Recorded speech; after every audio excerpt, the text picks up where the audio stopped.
Olá, meu povo! Chu aqui hoje para tratar com vocês sobre um tema que gera um pouco de dúvida, acho que para todo mundo. O que diferencia uma união estável de um namoro? Existe de fato uma linha muito tênue entre os dois, principalmente quando a gente tem a coabitação, né, gente? O famoso morar junto. Então hoje aqui a gente vai entender a diferença entre dois tipos de relação e a gente vai poder esclarecer isso direitinho. Aproveitando nessa diferenciação, a gente vai falar um pouco ainda sobre o contrato de namoro. Você sabia que ele existe? Então vamos lá!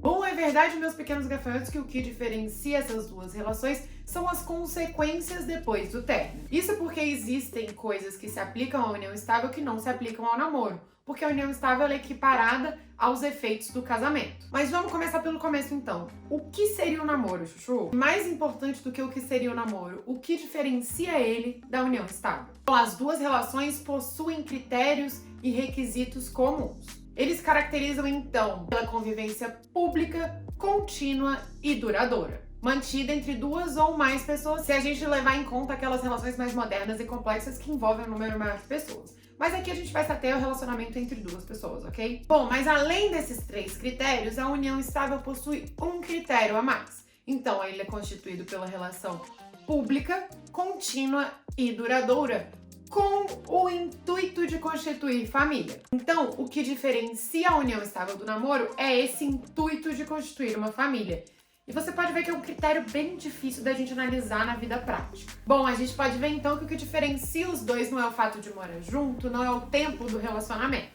E registrar a união estável não é o que faz com que ela surja no universo jurídico. De fato, ela é uma relação que a gente analisa na vida real. Então, independente de se ter o registro civil ou não da união estável, ela já é constituída se a gente tiver esses 4 critérios, ok? Bom, mas então vamos dar uma olhadinha nesses critérios um a um. A publicidade, então, diz respeito a essas pessoas que estão envolvidas nesse relacionamento fazerem isso de forma pública, sem qualquer restrição de quem possa ver, quem não possa ver que eles estão juntos. Bom, ela deve ser também contínua, no sentido de se fazer durar no tempo, né? Para que a gente não tenha interrupções nesse relacionamento. A durabilidade também tá ligada a isso, fazer essa relação durar no tempo, ter esse intuito de que ela continue. Antes existia na legislação pátria também um critério de 5 anos para se constituir uma união estável. Mas com o tempo foi se vendo que isso não faz o menor sentido, porque a gente pode ter uma união estável que durou só 6 meses, que durou só 1 ano ou qualquer coisa do tipo. Bom, e como eu disse pra vocês, então, aqueles 3 critérios da publicidade, da durabilidade e da continuidade são também aplicáveis às relações de namoro, ok? Então agora a gente analisa aquele critério que diferencia a união estável do namoro. O intuito de constituir família. Bom, eu já deixo claro pra vocês que isso não é traduzido pelo planejamento de ter filhos, pelo fato de já se ter filhos, mas diz respeito, então, àquela coisinha que faz com que o namoro transcenda para uma união estável ou para um casamento. É aquele dar um passo a mais e além no namoro, querer constituir uma família ainda que sejam só entre as duas pessoas, de ter um lar em conjunto, de dividir conta, de tudo isso. E lembrando que não precisa morar junto para ter união estável, viu, gente? Isso é inclusive posicionamento simulado do STJ. Mas na prática a gente acaba vendo que a maioria dos casais que constituem uma união estável acabam morando juntos, né? Mas, Chu, o que eu posso fazer então? Se eu quero continuar com o meu namoro sendo um namoro, mas gostaria de morar junto com a pessoa sem que isso se transforme numa união estável. Bom, meus pequenos gafanhotos, uma coisa que pode soar no início um pouco estranha, mas que é algo muito comum nos dias de hoje, é o contrato de namoro. Sim, pode parecer estranho você fazer um contrato para um namoro,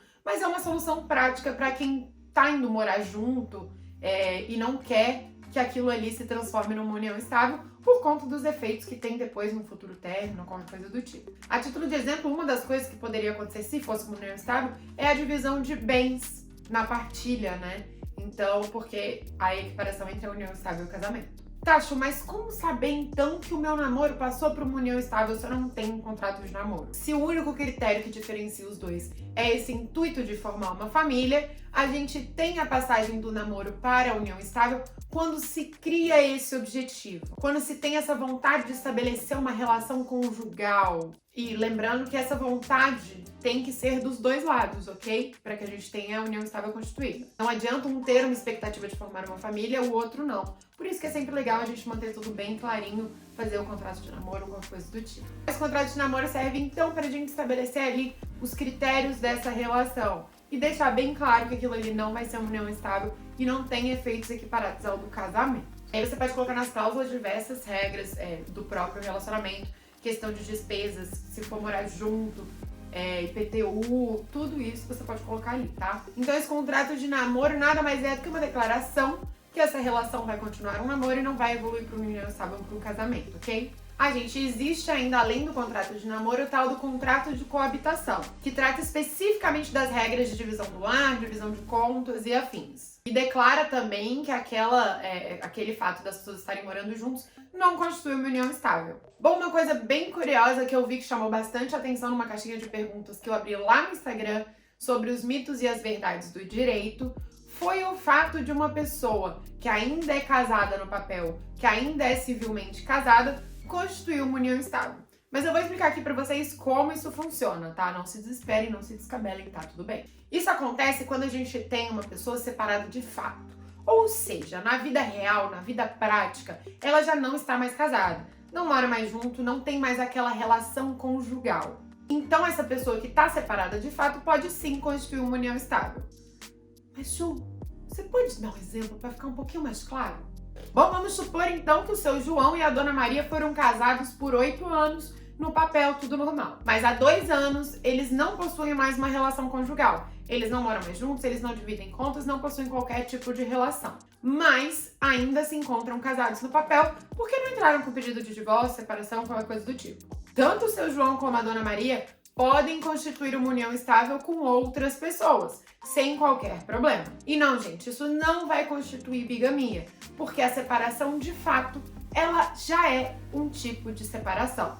Ela só ainda não foi declarada e ainda não se tirou do registro civil. Um outro ponto interessante que eu já falei aqui algumas vezes ao longo desse vídeo é que em 2017 o Supremo Tribunal Federal declarou a equiparação da união estável ao casamento.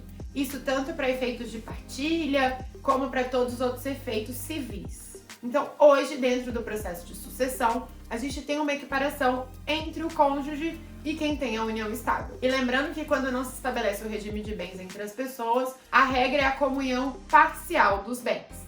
Ou seja, divididos em igual proporção ao casal, aqueles bens que foram adquiridos ao longo da união das pessoas ali. E lembrando também que tanto o registro da união estável como a sua dissolução podem ser feitos de forma extrajudicial. Ou seja, isso tudo pode ser feito no cartório. Então, em regra, a gente não precisa recorrer à justiça. Mas é claro que quando se precisar comprovar a união estável, quando tiver alguma discussão sobre como aquilo tudo se deu, é necessário recorrer ao judiciário. E aí você pode levar provas, testemunhas, o que for, para comprovar aquela união estável. Então, meus pequenos gafanhotos, este é um assunto que pode ser resolvido facilmente por meio de um contrato de namoro, de um contrato de coabitação, para quem se preocupa com a relação que tem hoje e que às vezes está morando junto, mas que não quer evoluir ainda para uma união estável, quer continuar o relacionamento no namoro. Então, se esse conteúdo foi útil para você, se ele te ajudou, você deixa aí o seu like, você compartilha esse vídeo com seus amigos que estão ali meio enrolados, morando junto, mas não sabem ainda se é namoro, se não sabem o que eles querem. E se você ainda não é inscrito, se inscreve aí no canal que a gente se encontra numa próxima. Tchau, tchau!